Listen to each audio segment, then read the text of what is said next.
चलो जी, good evening all of you. आज हमारी क्लास नंबर 4 है। क्लास नंबर 4 के अंदर अपन लोग क्या करने वाले हैं, थोड़ा सा आगे बढ़ाएंगे सिलेबस को। और पीरियोडिक क्लासिफिकेशन चैप्टर चल रहा है। पीरियोडिक क्लासिफिकेशन के अंदर क्लास नंबर 1 10th का रिवीजन करवाया था, क्लास नंबर 2 पीरियोडिक टेबल याद करवाया था जितना जरूरी था, क्लास नंबर 3 में हम लोगों ने कुछ एस ब्लॉक पी ब्लॉक की इलेक्ट्रॉनिक कॉन्फ़िगरेशन के साथ साथ और क्या देखा था बताओ, एटॉमिक रेडियाई का टॉपिक देखा था। और एटॉमिक रेडियाई में 3 टाइप के एटॉमिक रेडियाई आप देख चुके थे, कोवेलेंट देख चुके थे, मेटालिक देख चुके थे और वैंडर वॉल देख चुके थे। ये 3 रेडियाई आपके हो गए थे, 3 रेडियाई हो गए। इसके बाद ना एक काम करते हैं, पहले एक टॉपिक करते हैं इफेक्टिव न्यूक्लियर चार्ज, और फिर मैं ये रेडियाई का टॉपिक आपको दोबारा से एक बार करवाऊंगा। और आज आयनिक रेडियाई साथ में करेंगे, तो आज 2 टॉपिक कर लेंगे खत्म। एक तो मेरे पास आपको बताने के लिए इफेक्टिव न्यूक्लियर चार्ज है, और उसके बाद मैं थोड़ा सा रेडियाई समझाता हुआ आयनिक रेडियाई की और आपको ले जाऊंगा। तो इस तरीके से आज की क्लास का टॉपिक रहने वाला है। सबसे पहले तो आप हेडिंग बना सकते हो इफेक्टिव न्यूक्लियर चार्ज। बेटा जी, इफेक्टिव न्यूक्लियर चार्ज। और बेटा इफेक्टिव न्यूक्लियर चार्ज को आप सभी डाल दें Z इफेक्टिव। क्या डाल दें बेटा जी? Z effective. ठीक है, सबसे पहले समझते हैं इफेक्टिव न्यूक्लियर चार्ज है क्या। आपको पता है एटम के सेंटर में एक पार्ट होता है जिसे न्यूक्लियस कहते हैं, और बाकी इलेक्ट्रॉन्स रहते हैं आजू बाजू। मेरा बज रहा, मेरा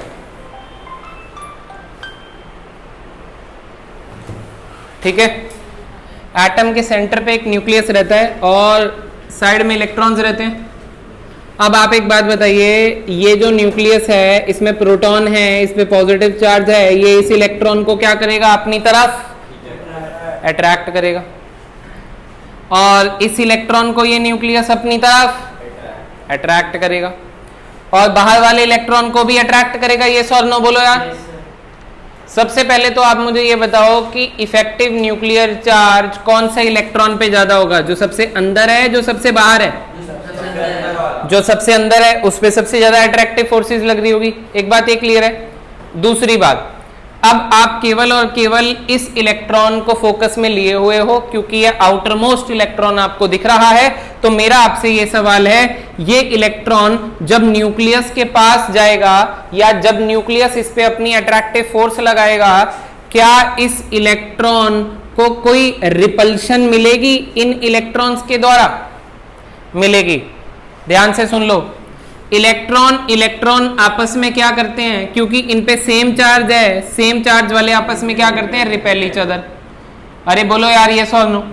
तो ये न्यूक्लियस जब इस पे अट्रैक्टिव फोर्सेस लगाएगा तो इस इलेक्ट्रॉन को ये अंदर में ऑलरेडी पड़े हुए इलेक्ट्रॉन्स थोड़ा क्या करेंगे, रिपेल करेंगे। अरे ये राजा है, उसकी कई सारी रानियां हैं, एक नई नई रानी आई है, उसको पुरानी रानियां तो क्या करेंगी, रिपेल करेंगी। सही बात है कि नहीं? सही बात। बिल्कुल वही सिचुएशन इसकी है। अब आप समझ गए होंगे, है ना। अब मेरी बात सुनो ध्यान से। अब यहां पे लिखा हुआ है इफेक्टिव। क्या लिखा हुआ है? Word effective. Effective nuclear charge का इफेक्टिव ही क्यों लिखा है यहां पे, खाली न्यूक्लियर चार्ज क्यों नहीं लिखा? देखिए न्यूक्लियर चार्ज तो तब लिखा जाता जब इनका कोई इफेक्ट इस वाले इलेक्ट्रॉन पे नहीं पड़ता। अब क्योंकि इनका इफेक्ट पड़ रहा है तो इनका इफेक्ट अपोजिट पड़ रहा है, तो कितना न्यूक्लियर चार्ज को ये खा जाएगा वो बताएगा आपका Z इफेक्टिव, जो कि होगा Z माइनस सिग्मा। अब ये है शील्डिंग इफेक्ट।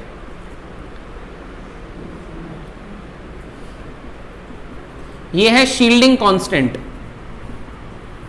ठीक है। और ये है आपका एटॉमिक नंबर। क्लियर है?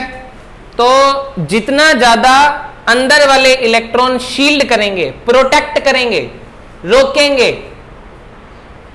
शील्ड करने का मतलब ये अंदर वाला इलेक्ट्रॉन ऐसा समझ लो कि बाहर न्यूक्लियर चार्ज नहीं जाने दे रहा है। इसका उल्टा समझ लीजिए अब आप लोग।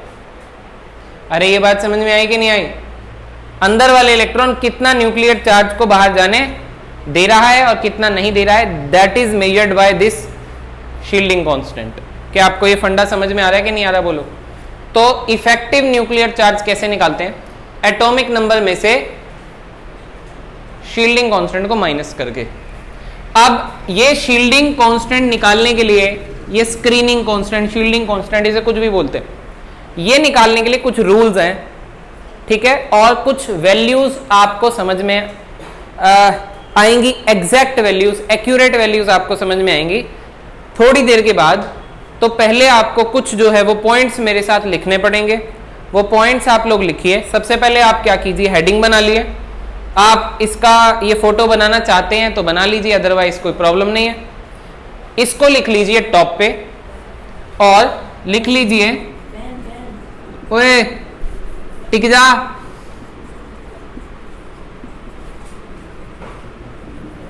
Rules to calculate sigma.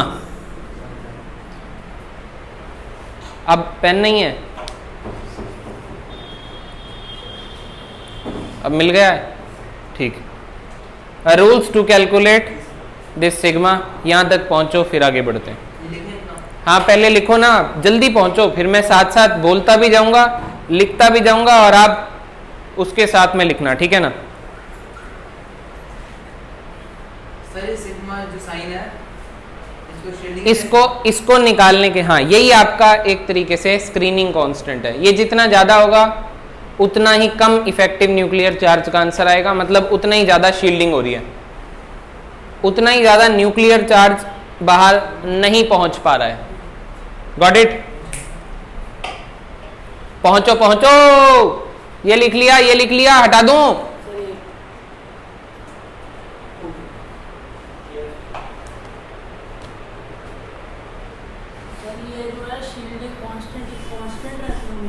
नहीं नहीं, इसकी वैल्यू निकालेंगे, हर एक के लिए अलग आएगी, हर एक एलिमेंट के लिए। यार हर एक में एटम में अलग इलेक्ट्रॉन्स होंगे और हर एक एटम में जो है वो अंदर इलेक्ट्रॉन जितने पड़े हैं वो शील्ड करेंगे बाहर वाले इलेक्ट्रॉन को। ये Z इफेक्टिव है, इफेक्टिव न्यूक्लियर चार्ज, अंदर वाले इलेक्ट्रॉन्स का जो इफेक्ट है उसको कैलकुलेट इसके थ्रू करेंगे अभी हम, और उस इफेक्ट को माइनस कर देंगे एटॉमिक नंबर में से, तो मेरे पास आ जाएगा कि कितना इफेक्टिव जेन्युइनली अब न्यूक्लियर चार्ज इसको फील हो रहा है after removing all that electrons के इफेक्ट को। हाँ बाहर वाले, सबसे बाहर वाले इलेक्ट्रॉन, Z इफेक्टिव, हाँ कितना न्यूक्लियर चार्ज इलेक्ट्रॉन फील कर रहा है। और ये कांस्टेंट क्या निकालेगा, जो अंदर पड़े इलेक्ट्रॉन्स हैं वो कितना उसे न्यूक्लियर चार्ज से प्रोटेक्ट कर रहे हैं। तो हम इसके लिए रूल्स बना रहे हैं कुछ, और ये रूल्स आपके जो हैं वो कुछ इस तरीके से हैं कि सबसे पहले तो शॉर्ट में रूल्स बनवा रहा हूं। पहला रूल नंबर 1 लिख लीजिए, form groups according to Aufbau rule.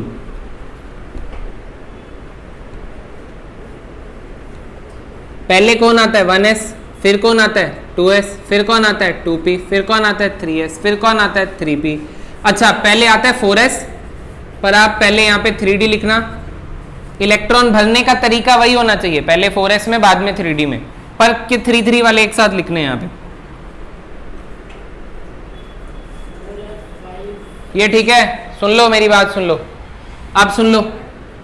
ये हो गया एक 1s, 2s 2p एक साथ, 3s 3p एक साथ, 3d अलग, 4s 4p एक साथ, 4d अलग और 4f अलग। और सुन लो, आपको जितने भी पॉइंट्स मैं बता रहा हूं आपको एक भी नहीं समझ में आएगा जब तक मैं एग्जाम्पल लेके करके नहीं बताऊंगा। तो एग्जाम्पल तक पहुंचने के लिए मेरे को 4-5 रूल आपको लिखवाने हैं, और फिर मैं बोलूंगा देखो हमने ये लिखा था तो ऐसे करते हैं। ये पूरा इस तरीके से प्रोसेस चलेगा। तो जो मैं लिख रहा हूं आप बस एक बार दिल पे पत्थर रख के नोट कर लो, मैं आपको एक एक बात समझाऊंगा, आप टेंशन मत लो, ठीक है? कॉमा डालना है तो कॉमा डाल सकते हो कुछ इस तरीके से, एंड सो ऑन, ठीक है जी?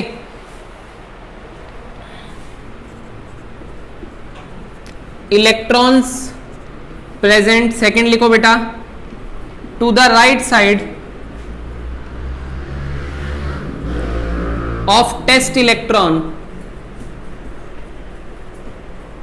electrons present to the right side of test electron will contribute nothing.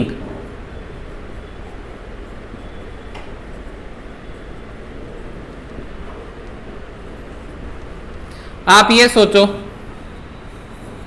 कि अगर मुझे इस इलेक्ट्रॉन पे इफेक्टिव न्यूक्लियर चार्ज निकालना है, इस इलेक्ट्रॉन पे, तो इससे जो बाहर के ऑर्बिटल में इलेक्ट्रॉन पड़ा हुआ है वो तो कुछ शील्डिंग इफेक्ट इसको दे नहीं पाएगा ना। अरे बोलो यार, शील्ड कौन करेगा? अंदर वाले इलेक्ट्रॉन। बाहर वाले इलेक्ट्रॉन तो क्या ही शील्डिंग इफेक्ट क्रिएट कर पाएंगे, तो बाहर वाले इलेक्ट्रॉन का कोई भी इफेक्ट नहीं लगेगा टेस्ट इलेक्ट्रॉन पे, अगर ये टेस्ट इलेक्ट्रॉन था तो। ये बात समझ में आ रही है? सेकंड पॉइंट, टेस्ट इलेक्ट्रॉन वो इलेक्ट्रॉन है जिस पे इफेक्टिव न्यूक्लियर चार्ज आप निकालना चाह रहे हो।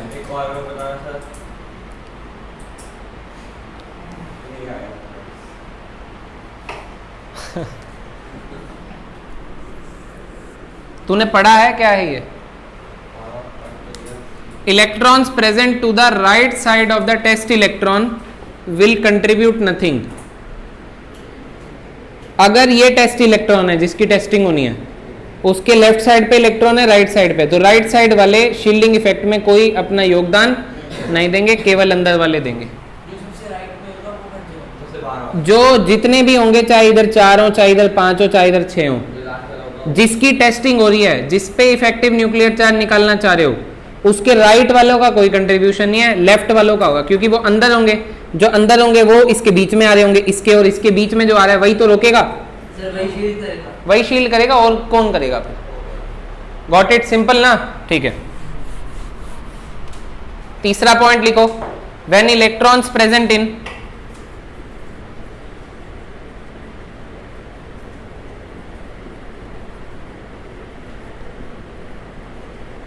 NS,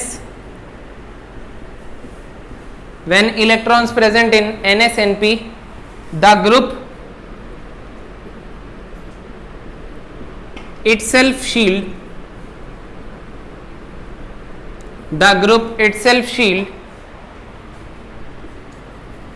the test electron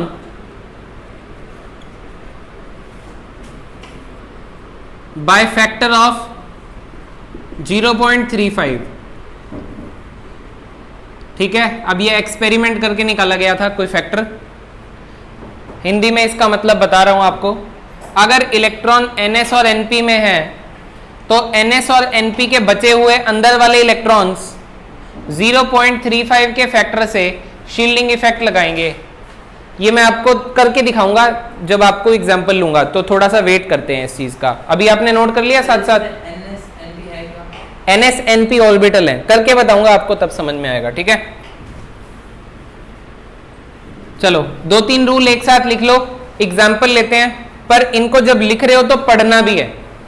एक रीडिंग लेनी है, एक याद करने की कोशिश रखनी है अगर आप इन्हें लिख रहे हो साथ साथ तो, क्योंकि इनके थ्रू ही, ये रूल्स हैं, इनके थ्रू ही हम शील्डिंग इफेक्ट निकालेंगे।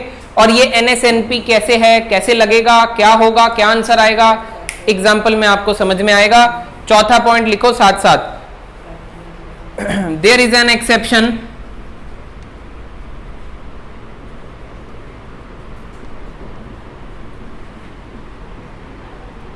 To above rule in case of helium.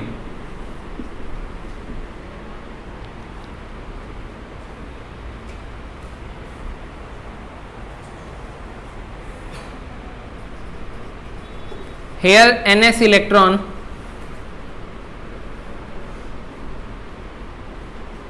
will shield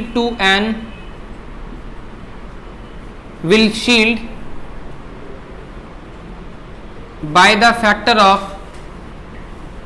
0.30। बेटा टेंशन ही मत लो, क्या हो रहा है ये सब समझ में आएगा। पहले पॉइंट्स लिखवा रहा हूं, 2 और रह गए हैं बस। ऑल द इलेक्ट्रॉन्स साथ साथ लिख लेना, मैं हटा दूंगा क्योंकि फिर ऑल द इलेक्ट्रॉन्स प्रेजेंट इन ऐसे करेंगे ना Z माइनस, जैसे हीलियम का बेटा रुक जा ना, करके बता तो दूं पहले। n-1 shell and n-2 shell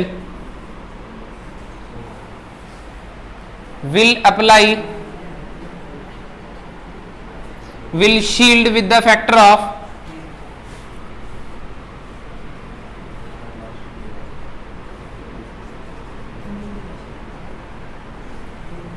0.85 and 1.00 respectively।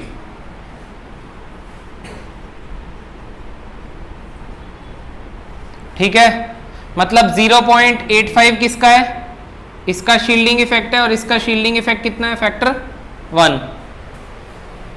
सारी कहानी समझ में आएगी, बस सुनते रहो तुम लोग। फिफ्थ पॉइंट ये कह रहा है कि जो अंदर वाला शेल होगा, आउटर मोस्ट का जस्ट अंदर वाला, वो तो 0.85 का फैक्टर लगाएगा, और जो और अंदर वाला शेल होगा वो 1 का फैक्टर लगाएगा। नोट कर लिया, बिल्कुल साथ में चल रहे हो, ठीक है। Next point, in case of electrons present इन, लिखो तुम लोग लिखो, इन case of electrons present in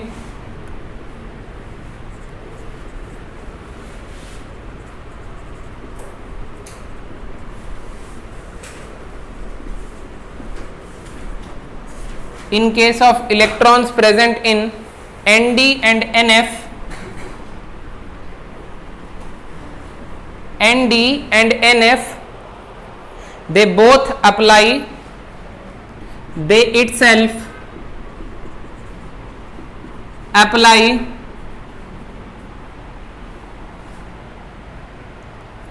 they itself shield कर देना,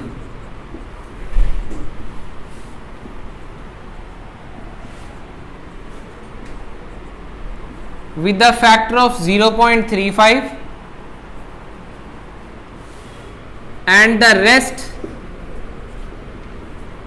inside shells will apply 1.00 factor.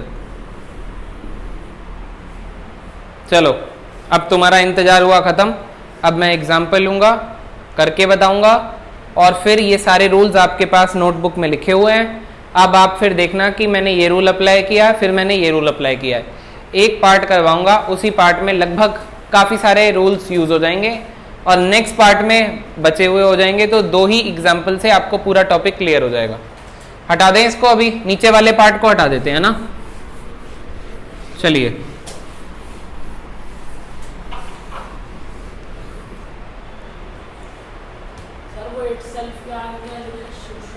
itself shield with the factor of 0.35, और बचे हुए अंदर के सारे शेल के इलेक्ट्रॉन 1 का फैक्टर लगाने वाले हैं।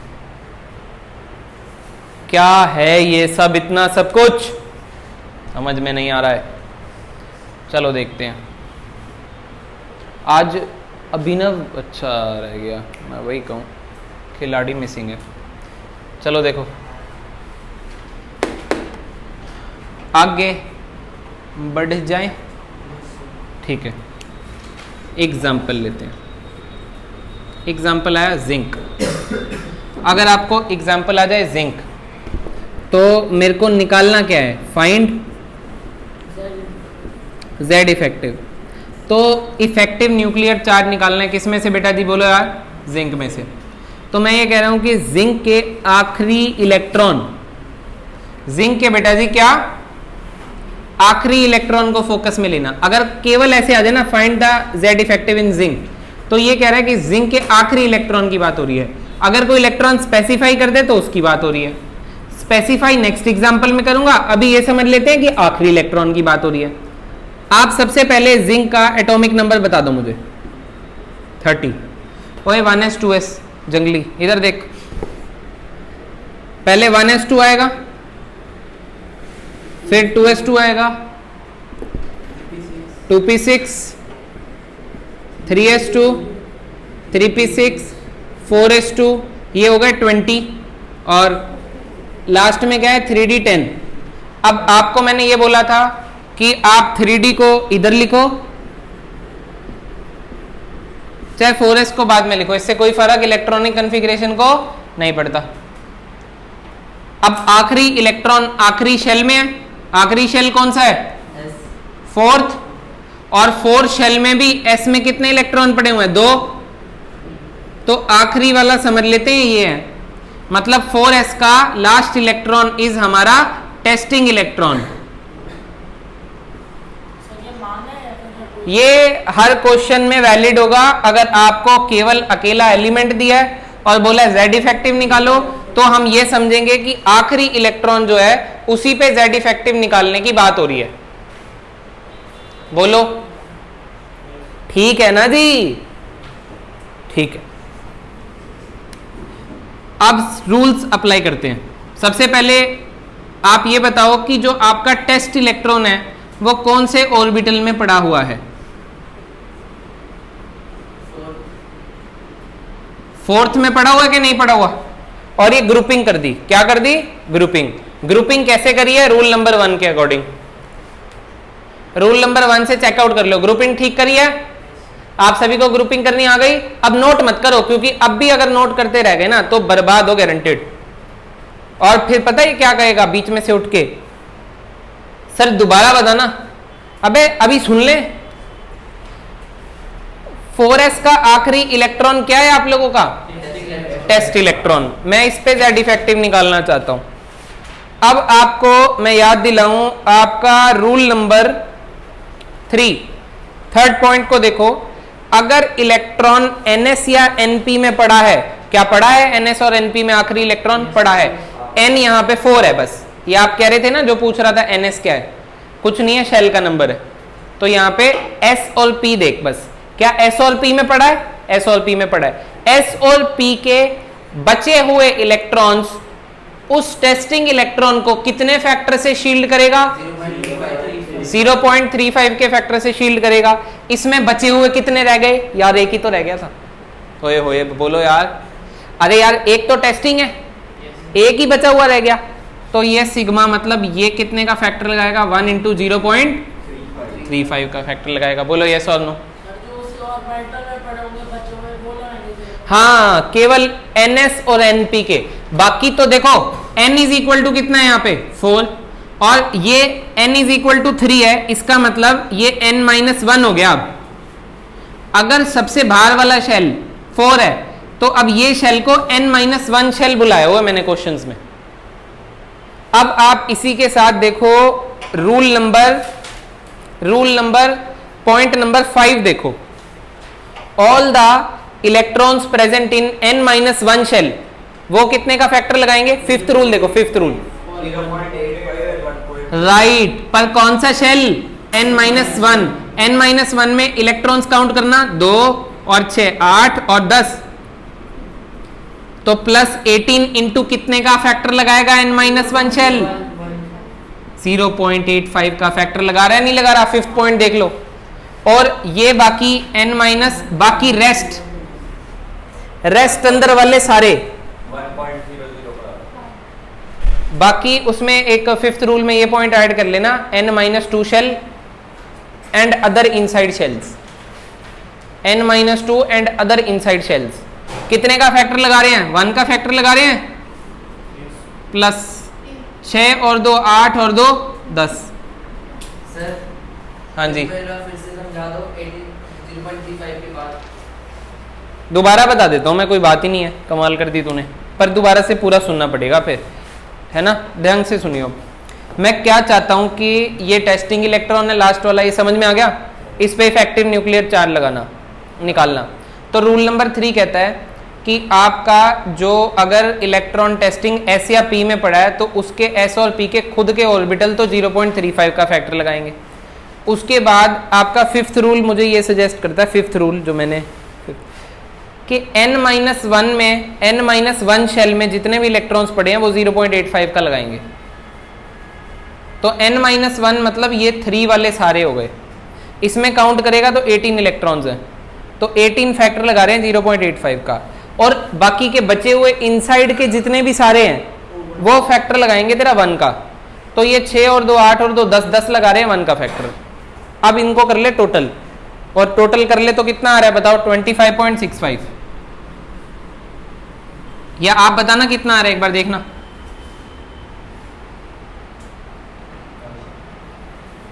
एक बार टोटल करो कितना आ रहा है, पता नहीं कितना आ रहा है।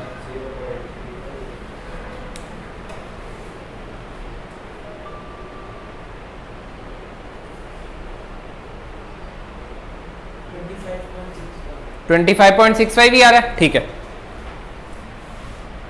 तो इफेक्टिव न्यूक्लियर चार्ज क्या था? Z effective. एटॉमिक नंबर कितना था? 30, और 25.65 कर दो minus according to the formula of Z effective. Z effective का क्या फॉर्मूला था? Z minus sigma. Z कितना है? 30, ये कितना है? 25.65। Your answer will become 4 point, बताओ कितना आ रहा है?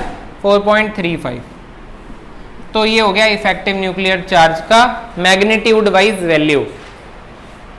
क्या आपको बात समझ में आ रही है? एक और एग्जांपल करवाता हूं, आप फिक्र ही मत करो अभी। सर जो इसमें फोर्थ रूल था वो हमारा यूज नहीं हुआ, इधर यूज नहीं हुआ, सारे यूज होने जरूरी नहीं है। फोर्थ अभी करवा देता हूँ यार, यूज कोई बात ही नहीं है। देख, क्योंकि आप देखो, एक बार वो वाला एग्जांपल करा दो, ये सारे करवा रहे हैं भाई, करवा रहे हैं, रुक जाओ। इसको पहले नोट कर लो।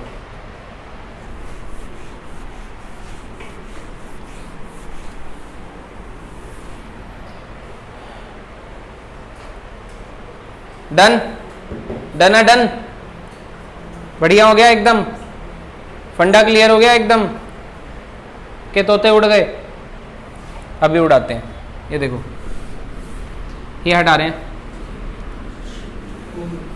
हो गया। चलो अब बिल्कुल दोबारा से ऐसे समझ लो कि कुछ एग्जाम्पल नहीं सीखा, दोबारा से सुन रहे हो। टाइटेनियम का एटॉमिक नंबर कितना है? 22। अब मैं स्पेसिफिक करूंगा, पहले इलेक्ट्रॉनिक कॉन्फ़िगरेशन लिख रहा हूं। 1s2 2s2, साथ में बोल नहीं रहे, मजा नहीं आ रहा मुझे। 3s2 3p6 4s बाद में भर दे, मतलब 4s भरेंगे तो पहले ही 3d2, ये 18, ये 20 और ये 2, ये ठीक है। अब सुनो, मैं टेस्टिंग इलेक्ट्रॉन स्पेसिफिक कर रहा हूं। मेरा टेस्टिंग इलेक्ट्रॉन ये वाला है,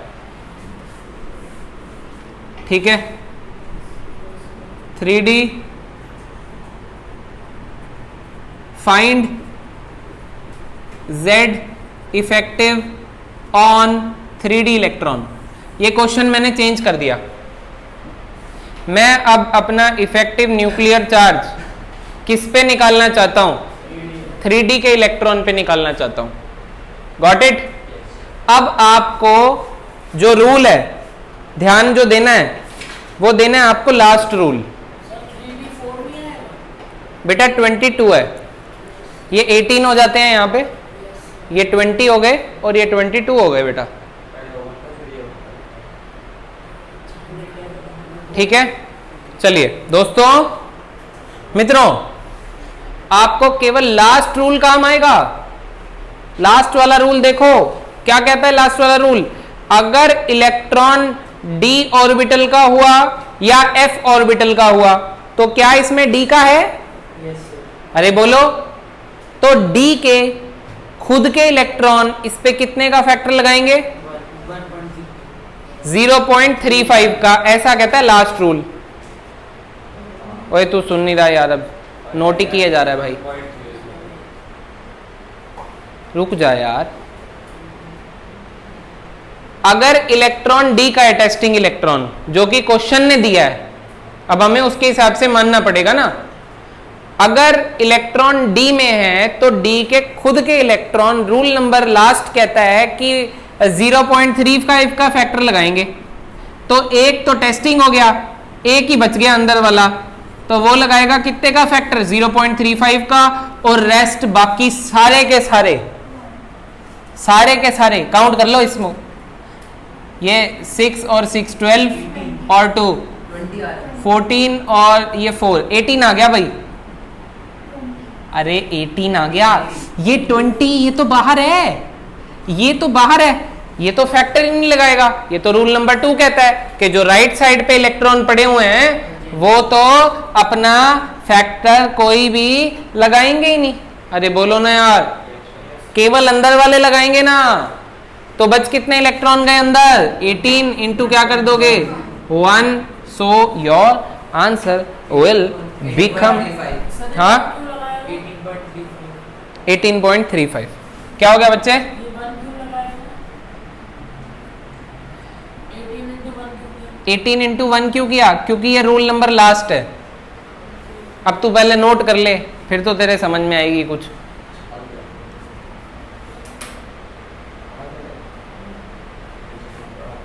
सर हमें ये कैसे पता लगेगा कि इसमें वही जो रूल लगाना है याद करना पड़ेगा? नहीं, आपको रूल किस लिए लिखवाया है? हाँ, रूल तो याद ही करोगे ना। रूल क्या मजे लेने के लिए थोड़ी लिखवाया है। रूल का मतलब ही क्या है वे? रूल का मतलब है याद कर उसे। रूल ये कहता है कि भाई अगर आपका इलेक्ट्रॉन डी वाला है तो डी के खुद के तो बचे हुए, डी के टेस्टिंग के अलावा जो बच रहे हैं वो तो 0.35 का लगा देंगे और अंदर के सारे 1 का लगा देंगे। बस कितना सिंपल है यार। ये देखो तुम, Z इफेक्टिव कैसे निकालोगे? Z minus sigma, atomic number कितना है? 22, माइनस 18.35। बताओ अब कितना आ गया? 3.65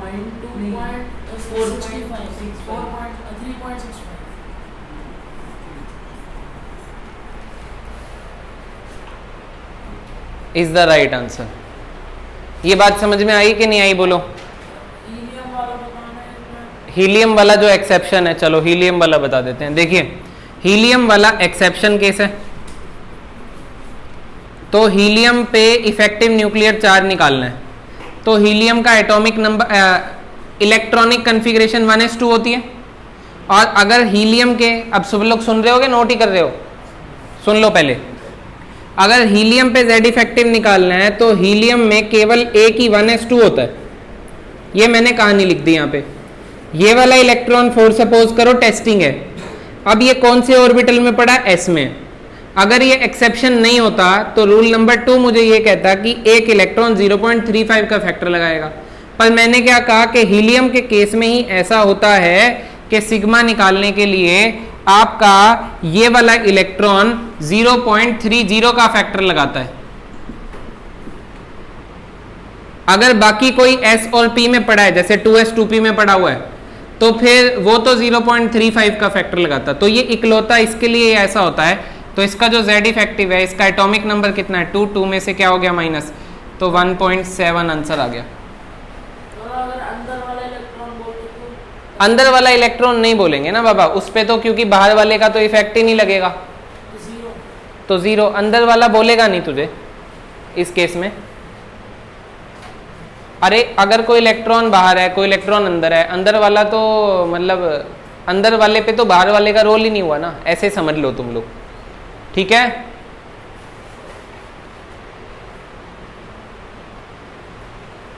सर बस इसमें अंदर बी करना है। बस यही करना है।